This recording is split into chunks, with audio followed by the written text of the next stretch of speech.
Hey guys, welcome to yum রিদিমসের আজ একটা নতুন ভিডিও হলো বেলের শরবত বানানো।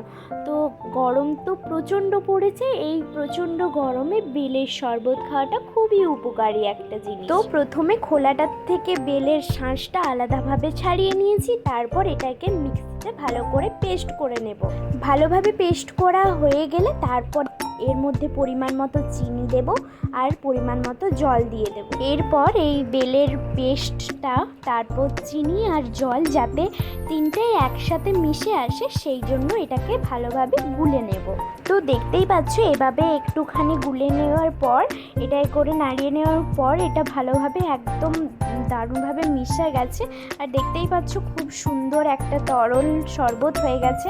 শরবতটা তো রেডি হয়ে গেছে। এরপর এটাকে একটা ছাঁকনির সাহায্যে ছেঁকে নিয়ে গ্লাসের মধ্যে দিয়ে দেব। হ্যাঁ, তোমরা চাইলে কয়েক টুকরো বরফও এর সাথে অ্যাড করে দিতে পারো, কিন্তু আমরা বরফটাকে অ্যাভয়েডই করেছি কারণ ঠান্ডার লেগে যাওয়ার ভয়ে। তো বেলের শরবত রেডি, তোমরাও বানিয়ে দেখতে পারো, দারুণ খেতে হয়। আর ইয়াম রিদিমসের জন্য একটা লাইক কমেন্ট শেয়ার অবশ্যই করো। দেখা হচ্ছে নেক্সট ভিডিওর সাথে। বাই।